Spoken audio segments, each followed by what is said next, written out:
A motorcycle crash, a lost leg, a paralyzed body. One sport forces them to rebuild not just their bodies, but their souls as well.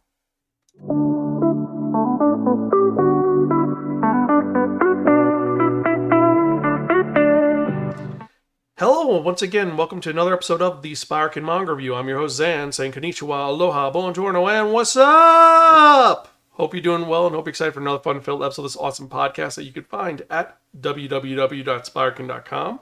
We're also on Facebook, Twitter, Instagram, Spotify, Blue Sky, and various other social media sites. Just check out the show notes below, or if you look in a search bar, just look up Spiraken, and I guarantee you find us one way or the other.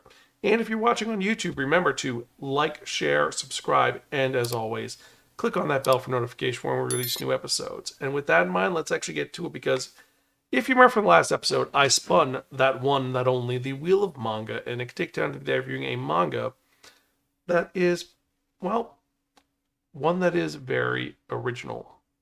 We're talking about Real by Takehiko Inoue. And if that name sounds familiar, remember back in episode 577, Vagabond? This is the creator of that. This is also another series that is on hiatus. He also created the most popular sports manga, Slam Dunk. And this is a story which is about basketball, but not about basketball.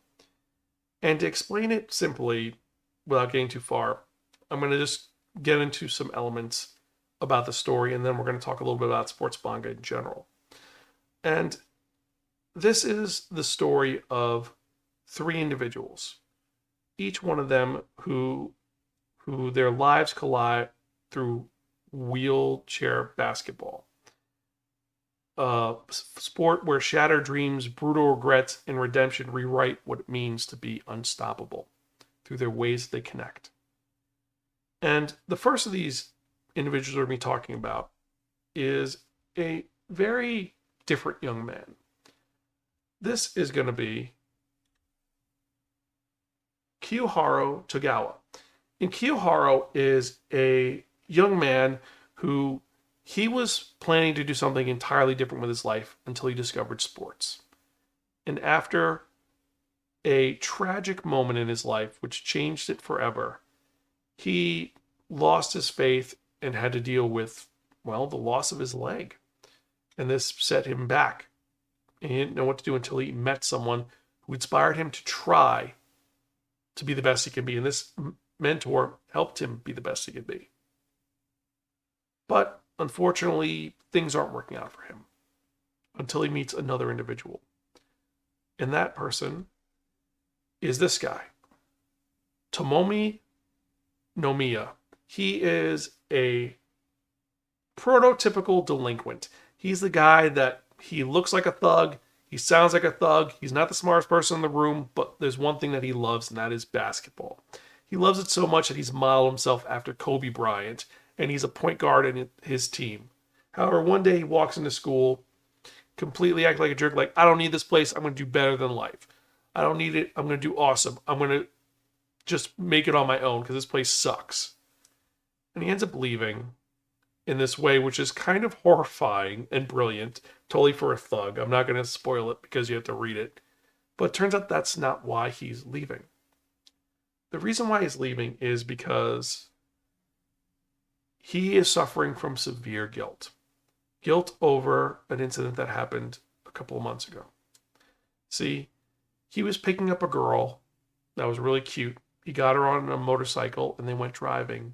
And there was a car accident that happened. The car hit the motorcycle. Nomiya survived, untouched. But the girl with him, Yasumi, ended up in a wheelchair. And he blames himself.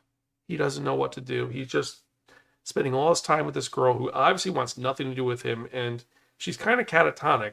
Eventually, when she does talk to him, she says, "You're my assailant." Because if he never hit on her, this would never have happened. If he never talked to her. And he's trying to figure out what he wants to do with his life, find his path and place in the world. Until one day when he actually is taking Yasumi out for a walk because he's trying to take care of her. And he ends up hearing someone playing basketball. And so he immediately goes and sees this young guy in a wheelchair playing basketball. And this is Tagawa. And Nomiya is immediately like, I'm going to kick your ass because I want to play basketball, because the one thing he loves is basketball. He's obsessed with it. It's leaving him without direction, without joy, and he wants to play. So he's like, fine, we'll play. He goes against Tagawa, gets his butt kicked. To the point where he's like, well, you know what? You cheated. So here's what we're going to do. We're going to play again, and I'm going to use my friend's wheelchair. So he takes Yasumi out of her wheelchair, gets in his wheelchair, and they play again, and he gets his butt kicked. And this moron ends up becoming friends with Tagawa and inspiring him to better himself. Because the thing with Tagawa is someone who entered into the world of wheelchair basketball through a team called the Tigers. And he is focusing on being the best he can be. And the sport he used to play was a solo person sport. And basketball is a team sport. And Tagawa, unfortunately, isn't able to give up those single goals. So he's become a ball hog, a jerk. And it's through working with Nomiya that he starts bettering himself, because Nomiya thinks they're a team. He ends up calling, Nomiya ends up calling Tagawa Vince, after Vince Carter. And they become weird friends. And this is about both of them trying to find their place. One, you got Tagawa trying to keep his team together and become someone who is a better person. He drives his team crazy by having these unrealistic expectations, but he wants to drive them to be the best, and he's there to help them. Meanwhile, Nomiya, someone who loves basketball, he doesn't become someone who's pretending to play with them. He hangs out, does his own thing, but then he cheers them on. He wants them to be the best they can be. He wants Vince to be the best he can be. It even comes to a point when, early on, they end up hustling a bunch of people together. It's Nomiya and Tagawa, or Kobe and Vince, hustling everybody and kicking butt until they get beaten by someone else in a wheelchair, and now Tagawa's goal is to beat the guy in the wheelchair. That's his goal. There is also one other person, because I said there were 3 people involved. And this other person is kind of important, because this guy, the last one, is Hashinobu Takahashi. He is the guy who took over the basketball team when Nomiya left. And he's this typical alpha bro, captain of the basketball team, popular with all the girls, super smart, bully to other people who are inferior to him, and he's great. And after meeting these two individuals, getting his butt kicked by these two, he thinks, whatever. So Nomiya's a dropout. He's not going to do good in life. Life's going to be great for him. His life's going to go well. Until one day, he's out with this girl that he considers his girlfriend, who's not really the best person possible. He's actually going to hook up with someone. He ends up stealing a bike. Something happens. And this guy, Hashinobu Takahashi, ends up in a car accident. And when he wakes up, he's in the hospital. His mom's there. He's like, I gotta get better. I gotta go back to the game. The game's in 3 months. I'm gonna kick my butt. Do great. Except Takahashi is now a paraplegic, and he doesn't realize it. And this manga goes through all the moments of losing your leg and moving forward.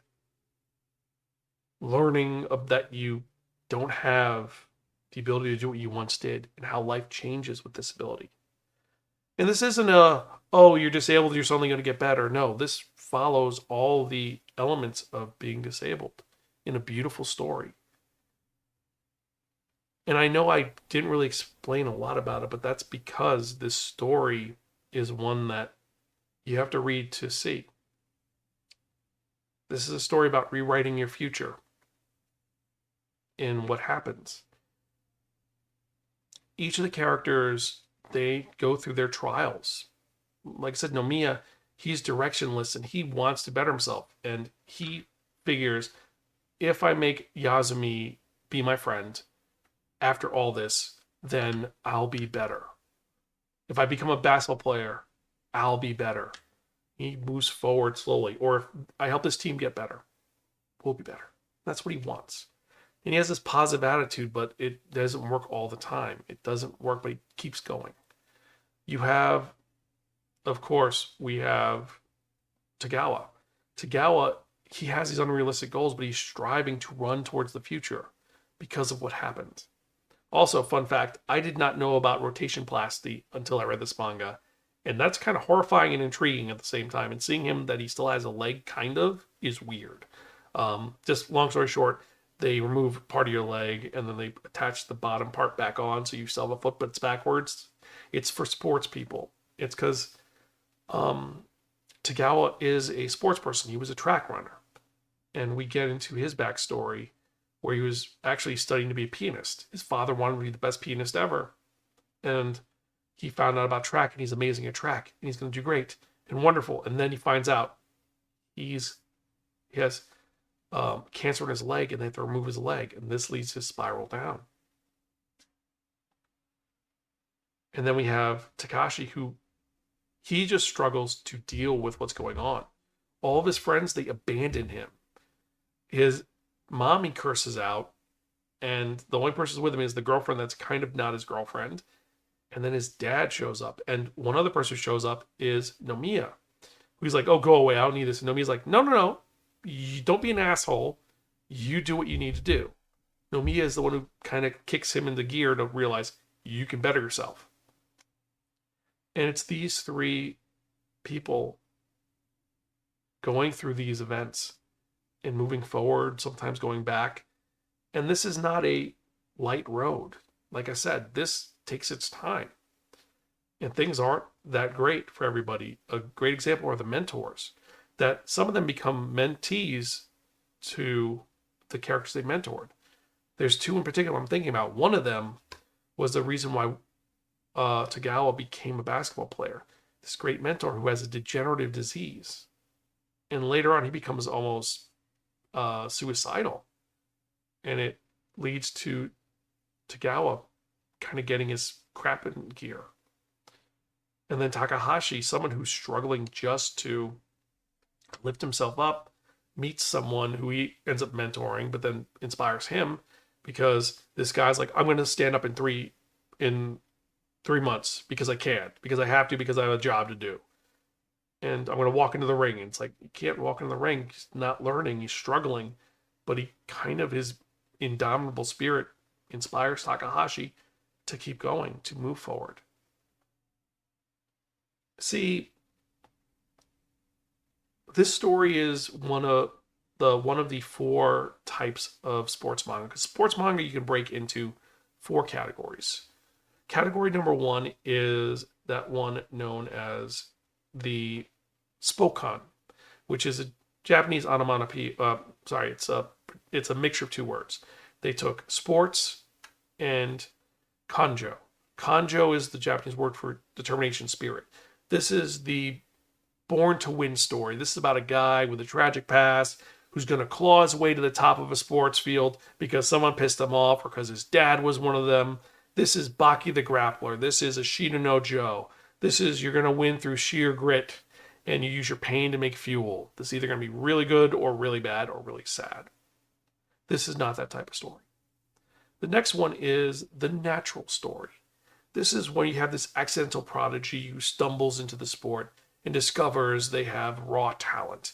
And there's end up a love of the game that they never had. This is Hajime no Ippo. This is going to be Slam Dunk. This is going to be Yamushi Pedal. And then the next one is the underdog paradox category. This is that underdog team or person, those group of losers who no one thinks are going to win, and they're going to fight anyway because victory isn't the goal. They want to defy their expectations. This is iShield 21, the group of losers that's going to win. This is the medalist, where you have the former Olympic figure skater and the girl who's too old to play, them trying to win an award.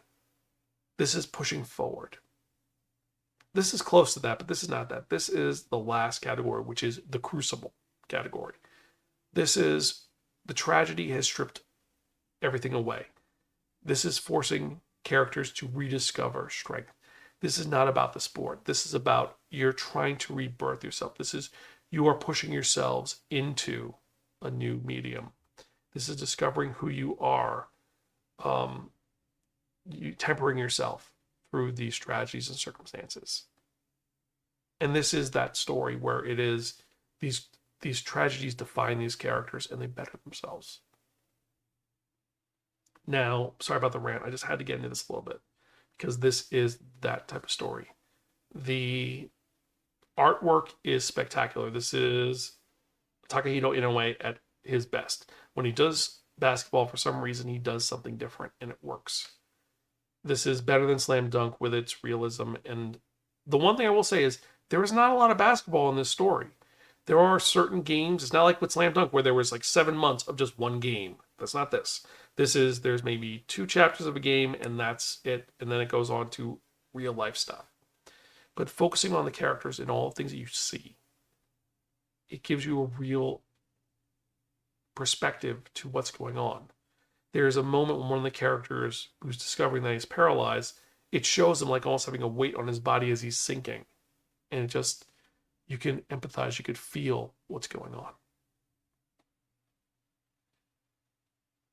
The release for this was by Viz, and it's a great release. It is one that is truly worth it. It's an omnibuy release. Highly worth getting a hold of. I think there's only 15 volumes out right now. And the series is on hiatus. But you can get a hold of it through Barnes & Nobles, through Amazon, through whatever company you want to use. It is worth checking out. And honestly, for all these reasons and more, I have to give this manga a really, really cool. Read it now. This is a mystifying, dark series that just captivates you on what's going on. You're captivated by these guys and you want them to succeed. And some of them you know are not going to succeed. They're going to get worse. And you want them to do well. I mean, when they get setbacks, they get setback. Nomiya tries to apply to be a real pro football player. And then when he loses, he kind of gains a lot of weight. But then he has to work his way back up. So it's just, you got to fix your life. It's a dynamic, overlapping story where there's multiple protagonists. This ensemble cast. You care about every single character, even the side characters. This is a story of overcoming tragedies, and the 3 main characters are going to keep you engaged no matter what. Now, if you've read Real, let me know your thoughts. Email me, zan@spiraken.com, or tweet me at Spiraken. Now, I'm surprised this never got an actual physical release. Or not physical release, an anime release. I think this would have done well. But honestly, I think it's better to not do that because it's such a touchy subject. But if you've read this or you think this would make a great anime live action, let me know. Email me, zan@spiraken.com, or tweet me at Spiraken. So let's get to the manga releases of the week, shall we? And this week we've got some great ones, including 365 Days to the Wedding, Volume 7. Excel World, Volume 27. Isla Sometimes Hides Her Feelings in Russian, Volume 7, light novel. Stabbed in a Backwater Dungeon, Volume 8 of the manga. Before the Tutorial Starts, Volume 2. Bottom Tier Character Tomozaki, light novel number 11. The BS Situation, Togetsu Umidori, Volume 2. Bye Bye Earth, Volume 1. Cat Companions, Maruru and Hachi, Volume 3. The Climber, Volume 1. This is an omnibus release. The Condemned Villainess goes back in time and aims to become the ultimate villain. Light novel, Volume 4. The Detective is Already Dead, Volume 10. Does It Count If You Lose Your Virginity to an Android, Volume 5. Drifters, Omnibus 2. Arrow Ninja Scrolls, Volume 8. Glasses with a Chance of Delinquents, Volume 2. Go with the Clouds, North by Northwest. This is going to be Volume number 7. I Want to Love You Till Your Dying Day, Volume 2. I'm the Strongest in This Zombie World, But I Can't Beat This Girl, Volume 2. The Ideal Sponger Life, Volume 18. We're getting close to the end of the series. Is it wrong to try to pick up girls in a dungeon? Amelia Chronicles, Volume 9.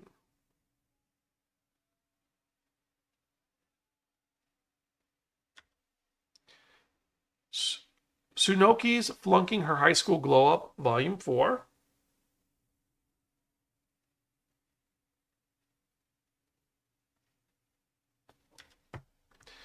Magilumari Magical Girls Incorporated, Volume 7. The Misfit of Demon King Academy, Volume 5. Mission Yozakura Family, Volume 16. Modern Dungeon Capture starting with Broken Skill, Manga, Volume 4. My Cat is Such a Weirdo, Volume 6. My Dress Up Darling, Volume 13. My First Love's Kiss, Volume 3. My New Life as a Cat, Volume 9. Mysterious Disappearances, Volume 5. Punk's Triangle, Volume 1. Rainbows After Storms, Volume 3. Records of Ragnarok, Volume 14. Red River Omnibus 3, Volume 789. River Bay Road, Men's Dormitory, Volume 1. Snow Earth, Volume 5. Steel of the Celestial Shadows, Volume 6. The Summer Hikaru Died, Volume 1 of the light novel. Sword Art Online Alternative, Volume 3. Tokyo Alien Bros, Volume 2. Tokyo Aliens, Volume 8. Tying the Knot with the Yamagami Sisters. This is going to be Volume number 9. Undead Unluck, Volume 19. Vagabond Deluxe Edition, Volume 2. Wolf and Parchment, Volume 10 of the light novel series. And last but not least, The Yakuza and His Omega Raw Desire, Volume 2. So these are the manga releases for the week. Let me know your thoughts on what you're most excited about or what you're not excited about. Let me know. Email me at Spiraken.com or tweet me at Spiraken. For me personally, my tops are going to be Bye Bye Earth, Volume 1. The Climber, Volume 1. I've heard it's a really cool series. Punk Triangle, Volume 1 looks cool with the artwork. Red River Omnibus 3 is one which I think is going to be engaging and well done. And let's be honest, The Summer Hikaru Died is one of those mangas that is worth reading, even though it is such an insane story. But those are my thoughts on those. So, with that in mind, before we go any further, I'd like to thank each and every one of you for checking out this podcast and video. Thank you so much. I appreciate each and every one of you. Every email I get, every comment I get gives me more motivation to keep doing this podcast. And I want to do this until I'm an old man who reads manga with thick glasses and a magnifying glass. So thank you so much.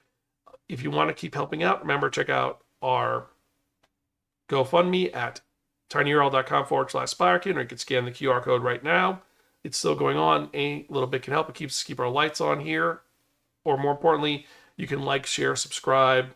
If you're watching on YouTube, like I said, remember to like, share, subscribe, and click on that bell for notification when we release new episodes. And more importantly than that, tell your friends about this. Check us out. And that's about it. Also, some other bits of news. I am going to be at Animazement. Still waiting on my press. I got my press pass. I'm waiting on my panel applications. We're going to see what panels get accepted. I'm excited to see what occurs. But we'll see. More importantly than that, for the book review, it's going to be on the 26th at, I believe, 4 o'clock. I'm going to be doing it, and that's for Howl's Moving Castle. Check that out at youtube.com/@Spiraken at 4 o'clock on the 26th of April. Let me know if you can attend or just show up. Also, I am asking a bunch of questions on Blue Sky and on YouTube. So check it out. Hope you enjoy. Remember, it's a live stream, so any checking out helps. So with that in mind, let's actually get to the most popular part of this podcast. And what are we talking about? We are talking about that one, that only, the Wheel of Manga!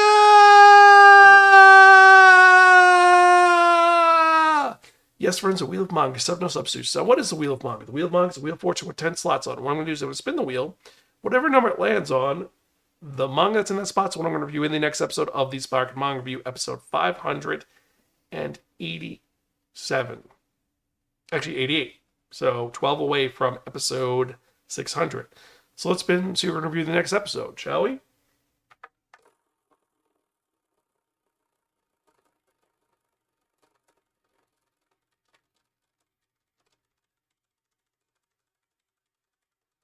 Also, if you'd like to submit your own wheel, email me, zatsparker.com, tweet me at Sparker, and let me know your thoughts.